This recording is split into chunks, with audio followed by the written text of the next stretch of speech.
Hi there, welcome to your lesson on the chi-squared goodness of fit test. We've worked with chi-squared already. Now we're going to look at it in the context of what is called goodness of fit. So let's get started.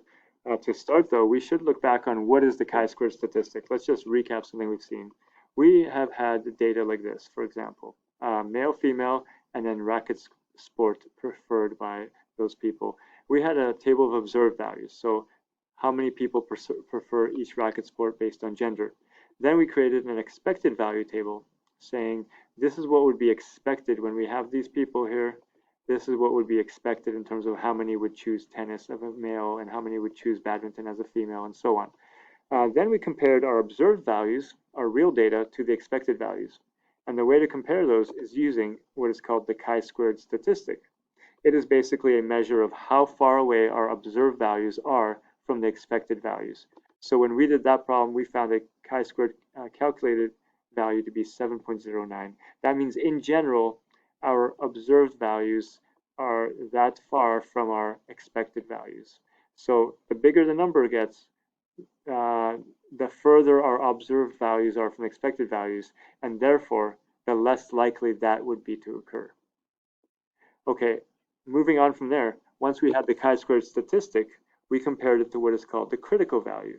So we set a significance level saying, in this example, we had a significance level of 5%, meaning we want the chance of what we saw happening in our data, meaning our data was this far from the observed values were this far from the expected values. We want that chance of that happening to be 5% or less.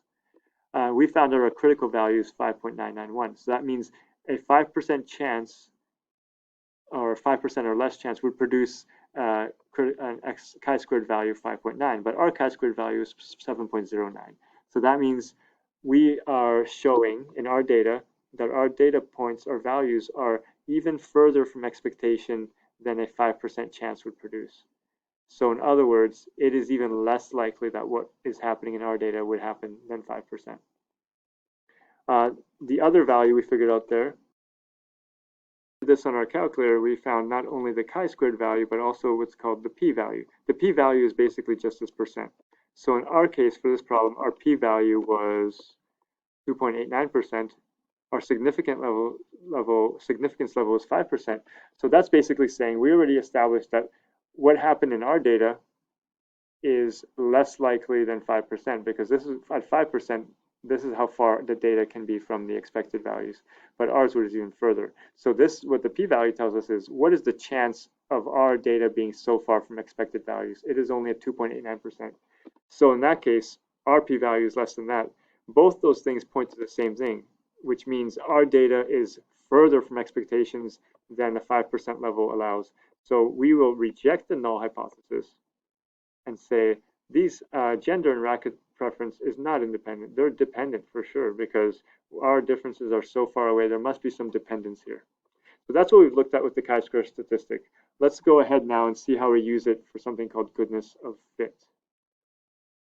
So what we have is our chi-square statistic. We've already used it as a test for independence, and that's what I was just recapping.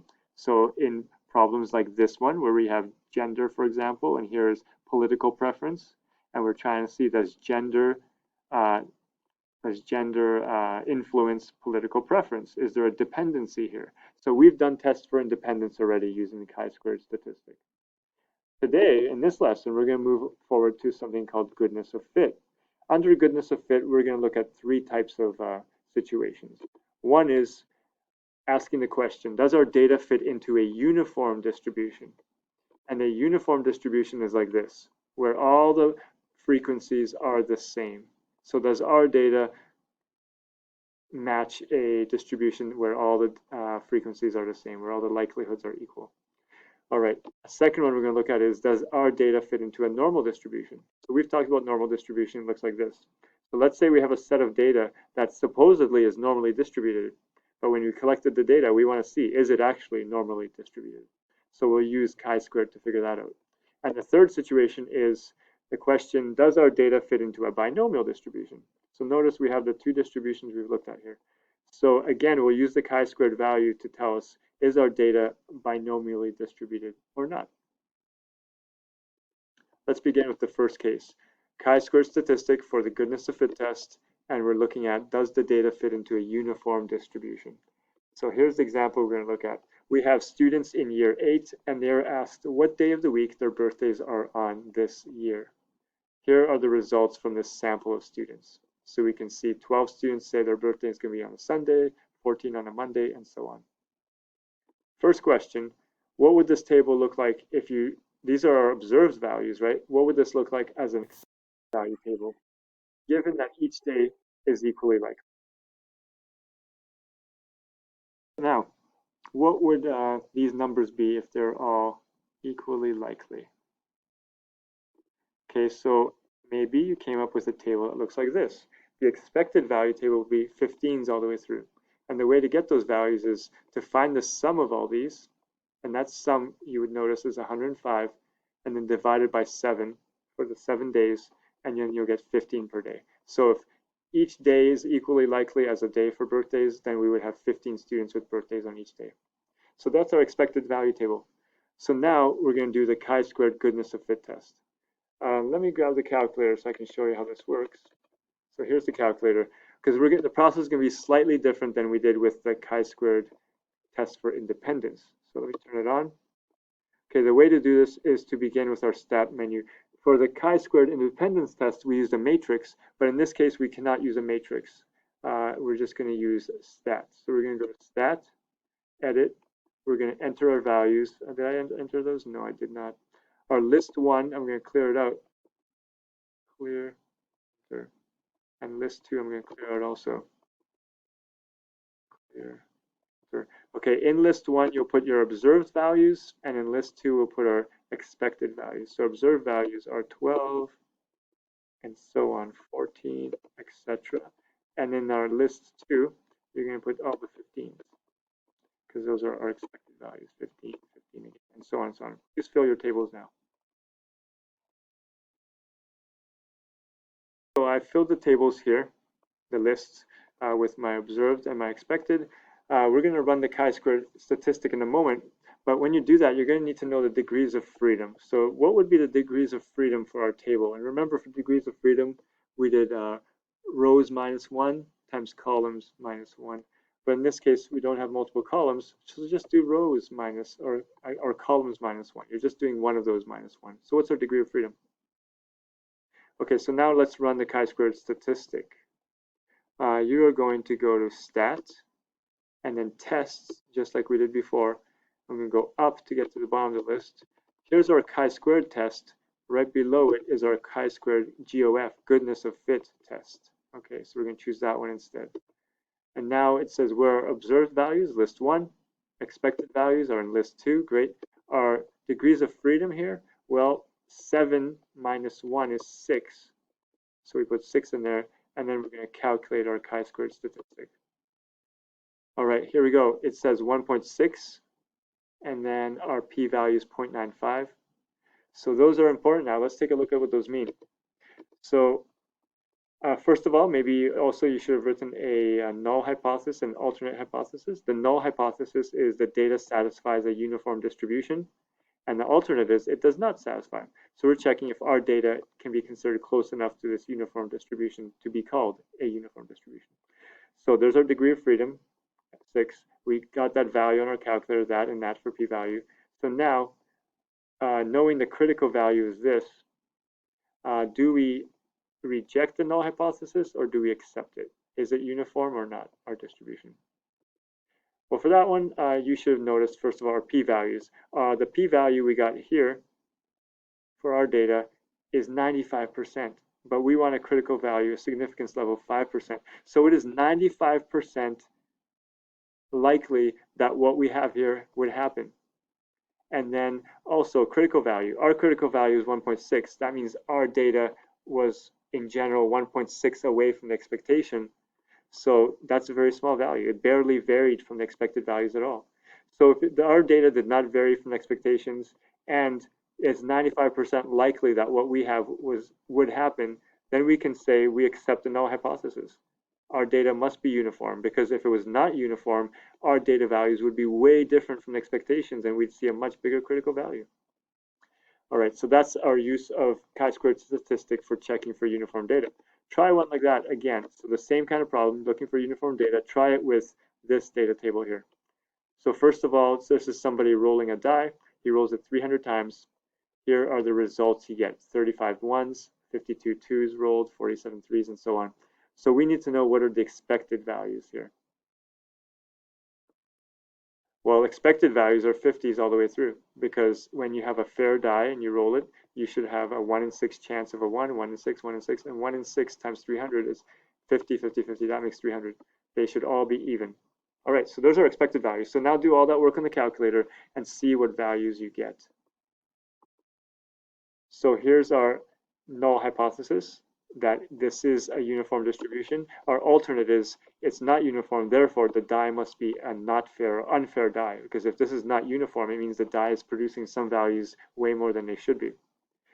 Now, when you calculate the chi-squared value, you should have gotten 22.24, and the p-value is 4.71 times 10 to the negative 4. It's a tiny number. That means for this to happen, it is a very tiny % chance that this would happen. So in other words, our data is very far from expectations. And we can see that when we compare the chi-squared value to the critical value as well. Very different than what's expected. So we see there's such a small chance of this happening that we do not accept the null hypothesis. We're below the 5% significance, far below. We can see that here. Therefore, we reject this and we say, all right, the die is not fair. These values are so far from expectations, it's so unlikely. Percent value, the percent of this happening is so small, so unlikely that the die must be unfair.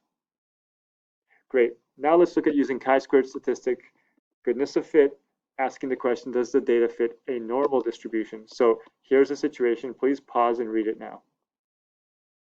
Okay, now that you've read it, you can see that it is expected that people's IQ scores will be normally distributed, but we got these results in this group of students, and we're going to see if these results are normally distributed. So null and alternate hypotheses, there's a couple good ones. Take a look at that. Now we're going to find the expected values. Well, this is the important part here. How are we going to find expected values here? We have something that's supposed to be normal. So this is supposedly normally distributed, and we're trying to see, we know the mean is 100 and standard deviation is 10. And we want to know what's the chance of getting under 90. So you're going to use on your calculator, you're going to use the normal distribution, right? You're going to use normal CDF, put in this 110, and find out what's the chance of getting under 90. So that'll be a probability, and then you're going to multiply that probability by 200 people to see how many are expected to be getting this score under 90.